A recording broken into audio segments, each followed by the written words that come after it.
When you work in finance long enough, you start to believe numbers are cleaner than people. They don't lie, they don't cheat, they don't cry. They just add up, or they don't. I built my life around that idea. My name is Ethan Rowe, 42 years old, risk analyst for Vanguard Equities, one of those faceless firms that moves billions through invisible wires while pretending to empower growth. My job was to look for patterns in chaos, the same skill that helped me survive a childhood full of silence and slammed doors. I wasn't married anymore. My ex, Claire, had left 3 years ago, right after my father's funeral. She said I'd turned into a ghost with a salary. Maybe she was right. The truth was, I liked the quiet. Until the day it ended. It started with an email. No subject, no sender, just an attachment. Blueprint.pdf. Inside wasn't a drawing, it was a flowchart. Lines connecting offshore accounts, dummy corporations, and executive names I recognized from quarterly briefings. But at the center, circled in red, was something called Project Halcyon. The file shouldn't have existed. It wasn't on any of our servers. And at the bottom, in faint gray text, a note read, "Check the ledger you buried." I didn't know anyone who signed with an M. That night I couldn't sleep. The phrase kept looping in my head. The ledger you buried. 2 days later, I got a call from Victor Lang, my boss, a man who could smile while firing someone mid-sentence. "Ethan," he said, "there's an audit coming. Stay quiet, do what's asked, and don't poke around where you shouldn't." Understood. He didn't need to say more. Someone had found out. That afternoon, security came to check my workstation. Polite, efficient, wearing smiles that didn't reach their eyes. They left with my hard drive, claiming data inconsistency. When they were gone, I checked the company intranet from my phone.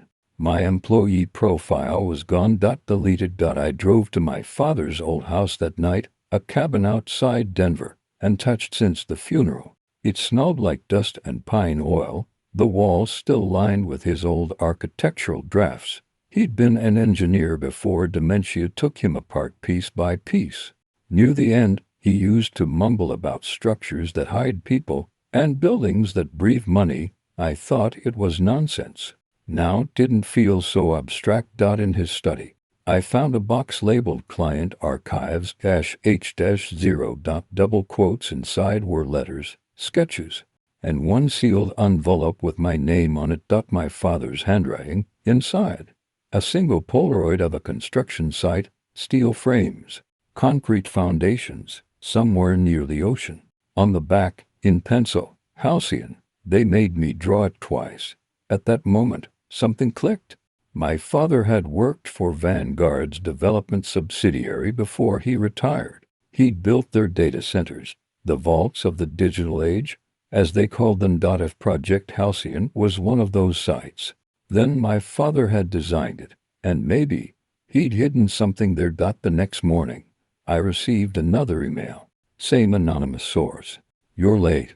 Room 412, Westlake Plaza, 9 p.m. I almost deleted it. Almost. But curiosity is stronger than fear, especially when guilt is involved.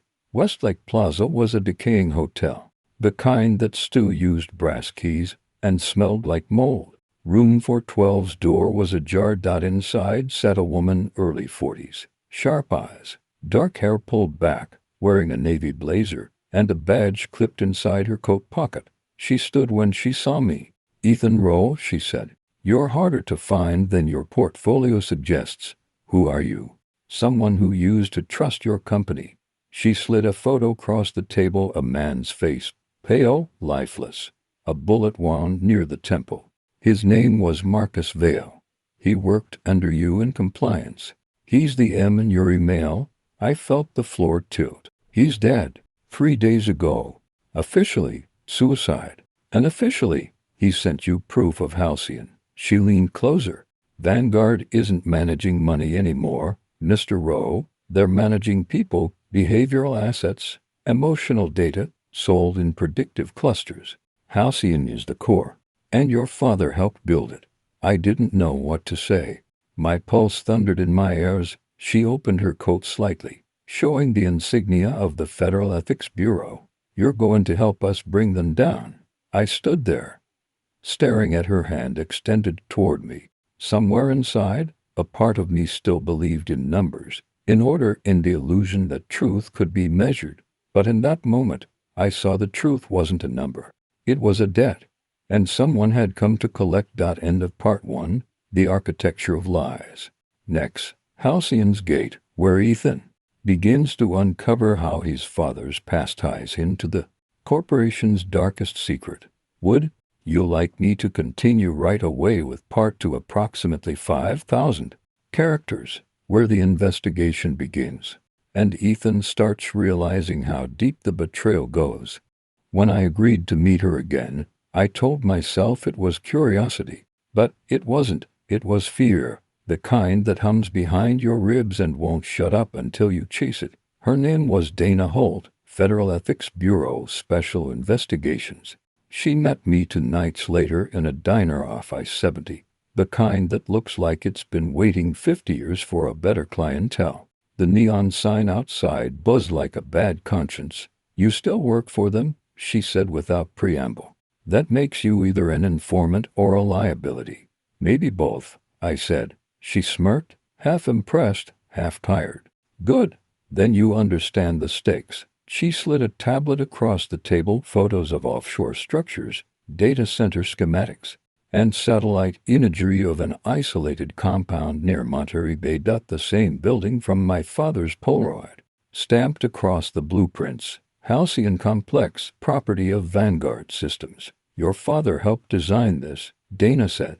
He embedded redundancies, structural irregularities we couldn't explain. We think he hid something in the foundation.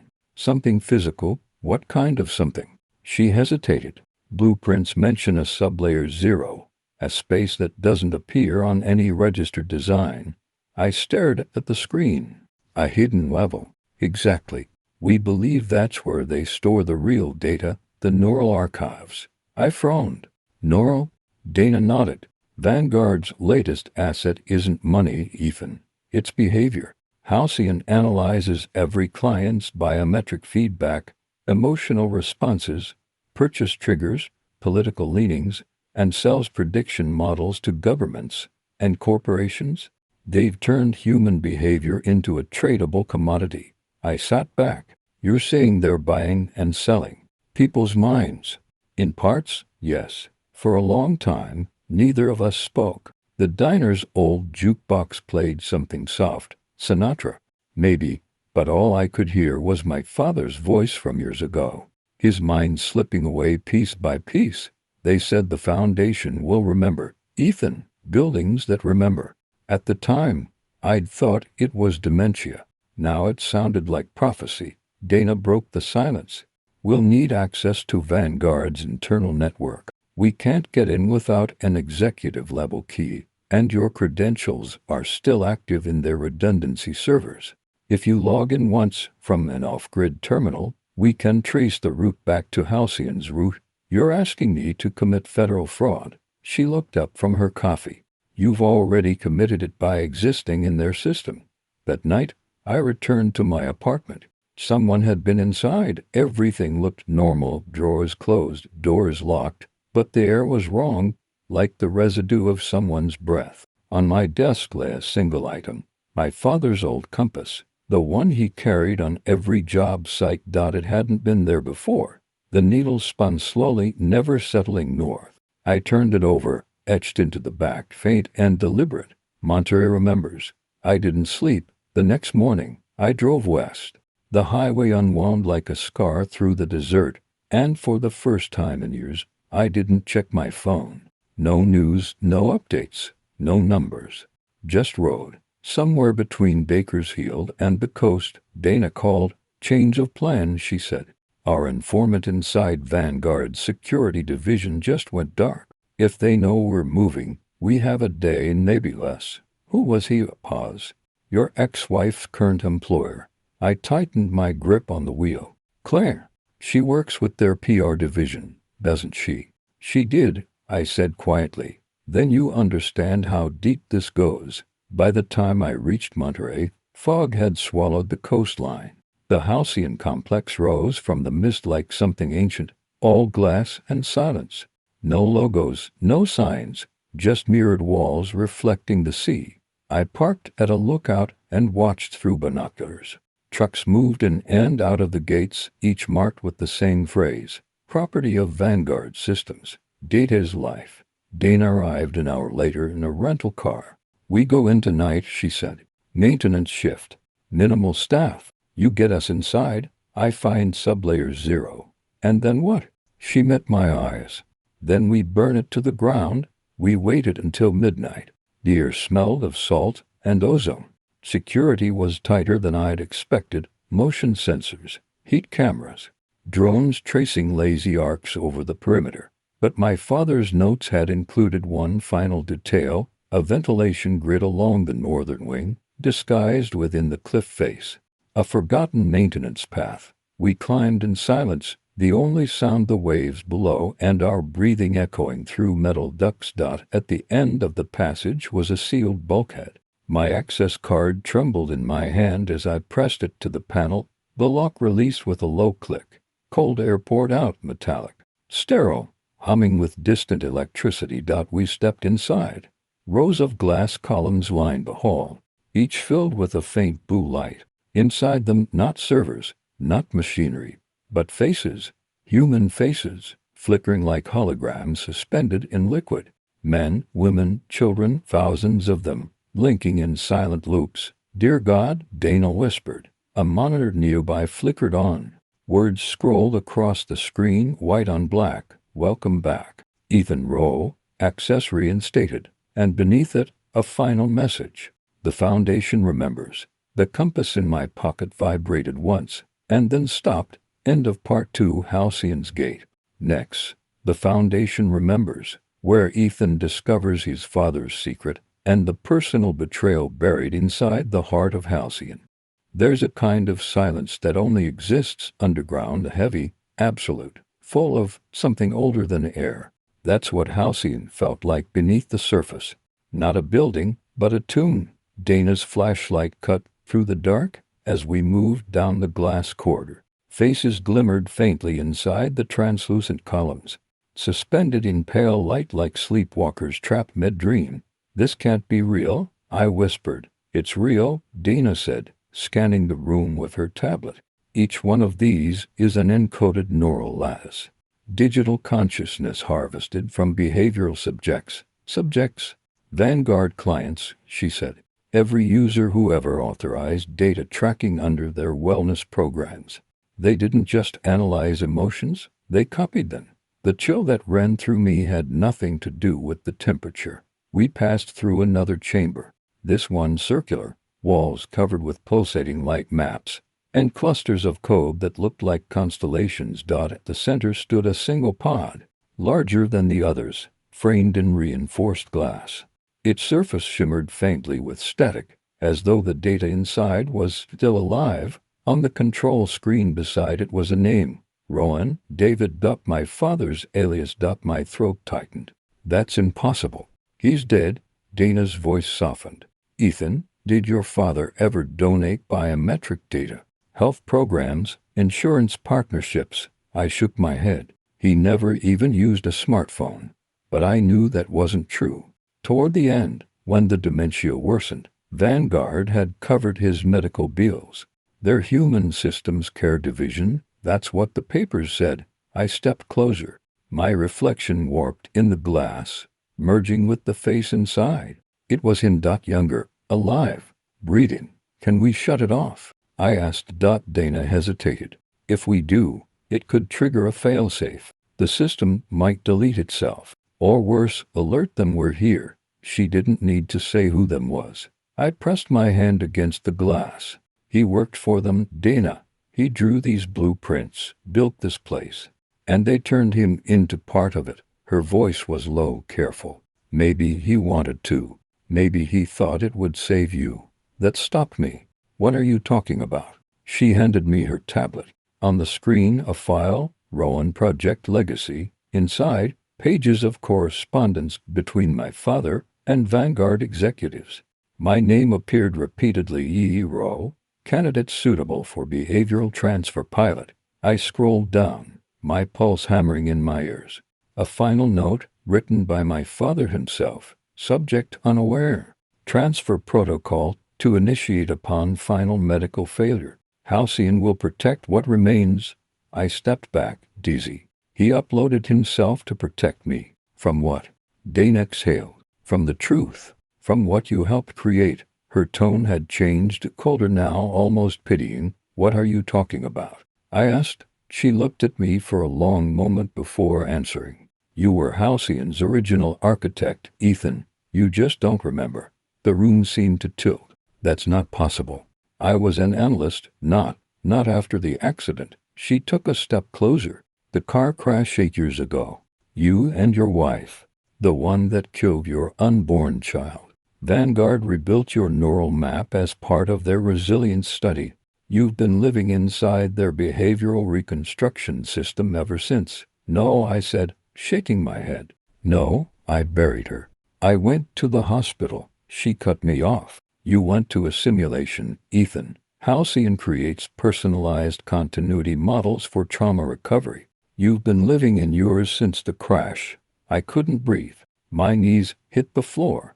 The memories began to flicker, moments I'd trusted as real, now glitching at the edges. Claire's face, the empty house, the taste of coffee that never cooled, the constant static in my ears. I looked up at Dana.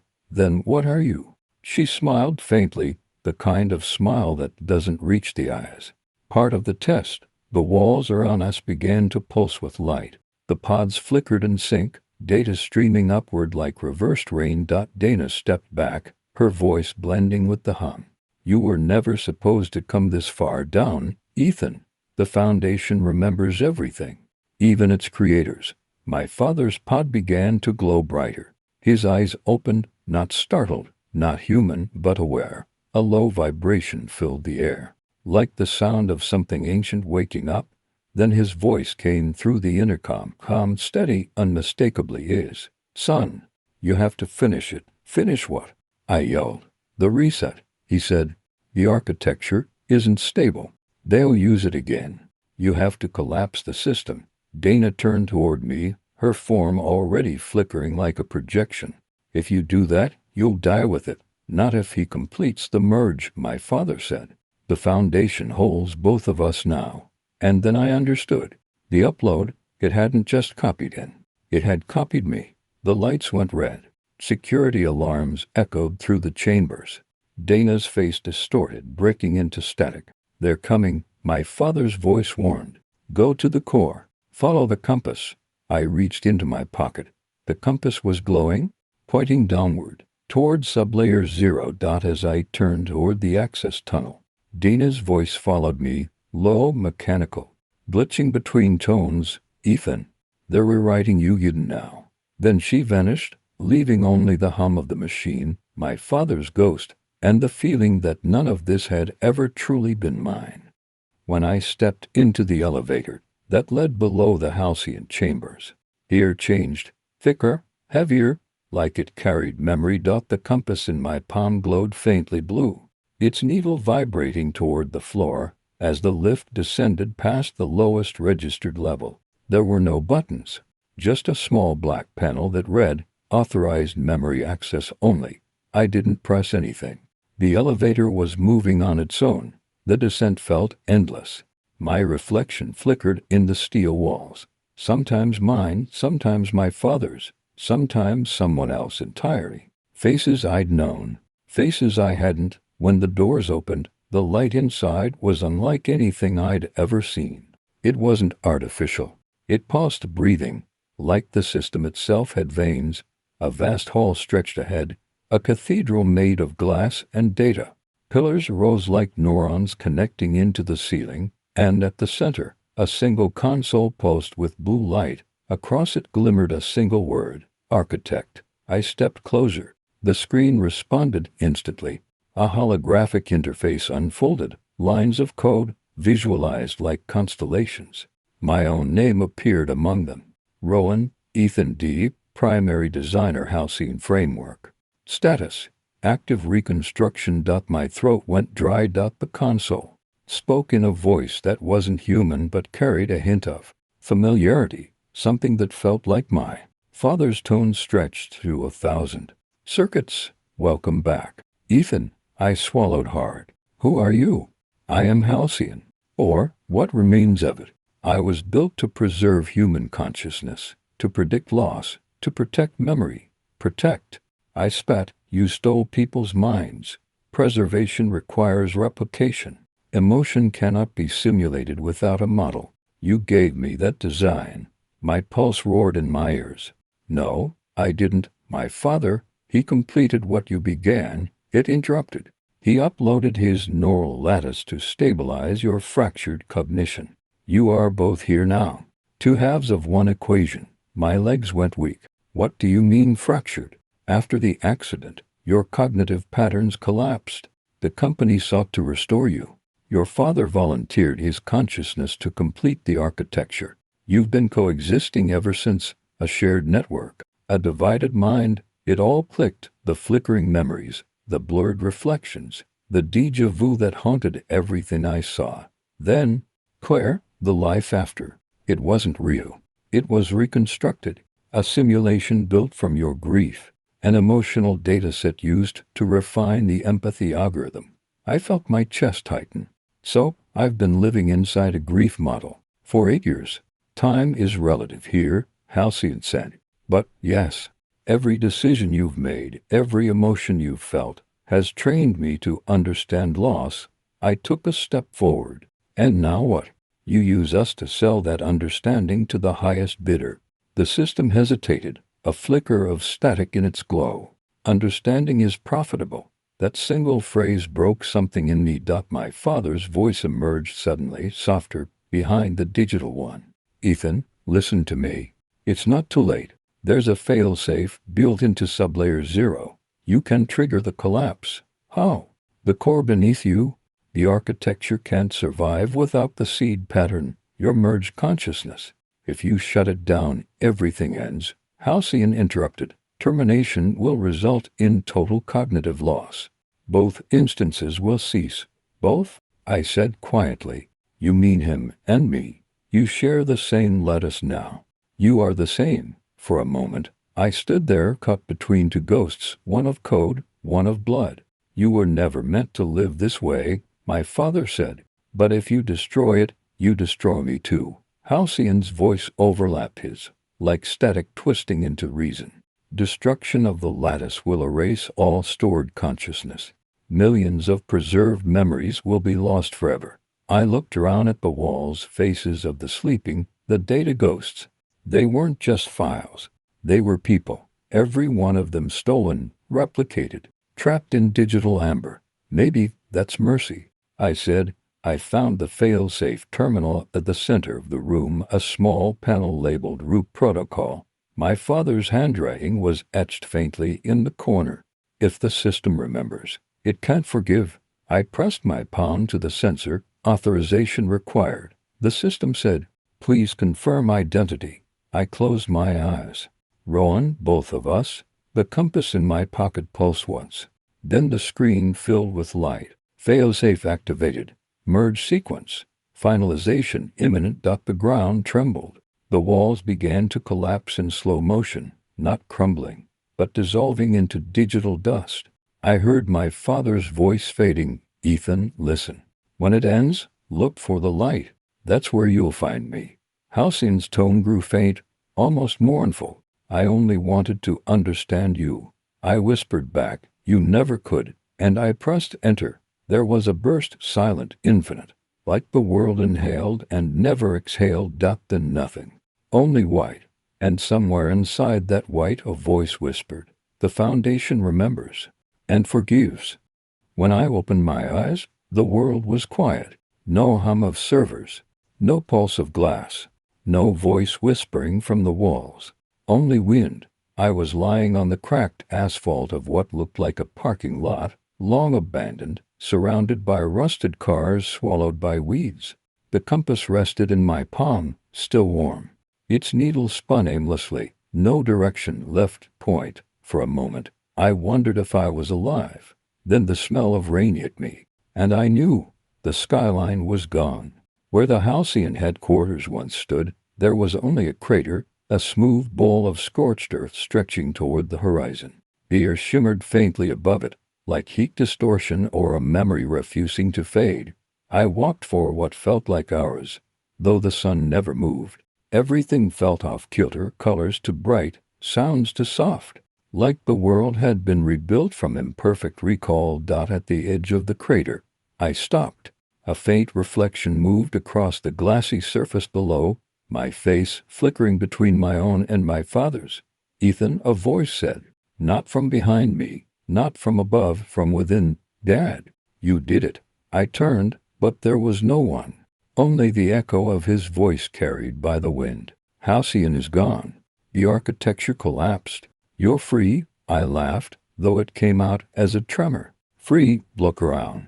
There's nothing left." Freedom rarely looks like what we expect. A faint light blinked in the distance, a single red LED on a half-buried console, still alive against all odds. I approached it, feeling the static buzz of energy that shouldn't exist. The screen was cracked but flickering. Words scrolled slowly, fading in and out. Continuity sequence remaining 0.03%. Residual consciousness detected. And below that, "Would you like to restore?" My breath caught. "Dad, is that you?" No answer. Only the hum. The compass began to glow again, faint blue, then steady. Its needle stopped spinning and pointed toward the console. I knelt. My reflection stared back, fractured across the broken glass. In that reflection, I saw not one face, but two, mine. And hers, Claire. For a heartbeat, I forgot to breathe. Her eyes were calm. The same calm that haunted me in dreams I thought were simulations. "You can't hold both," my father's voice said softly. "The living and the lost. You have to choose." I stared at the prompt on the console. Restore sequence, yes, no. If I chose yes, maybe I'd see them again. My father, Claire, the echoes of what once was. If I chose no, it would all end. Every trace of Halcyon, every digital ghost, every loop of regret. I closed my eyes. The compass vibrated once, and in the silence, I realized something that made my hands shake. The compass wasn't a tool. It was the seed pattern itself, the core of the architecture. If I destroyed it, I'd destroy everything. If I didn't, it would all rebuild. I thought of Claire, the last time she smiled before everything collapsed. I thought of my father, a man who tried to save me by giving himself to the machine. And I thought of the thousands of nameless minds trapped in Halcyon's code, begging for release they'd never chosen. The choice was simple, painfully, beautifully simple. I dropped the compass. It shattered. Light burst outward like glass catching fire, blue, gold, white. The ground trembled, not from collapse this time, but from awakening. When the light faded, I stood in a field, grass, wind, and a voice behind me, faint, distant, familiar.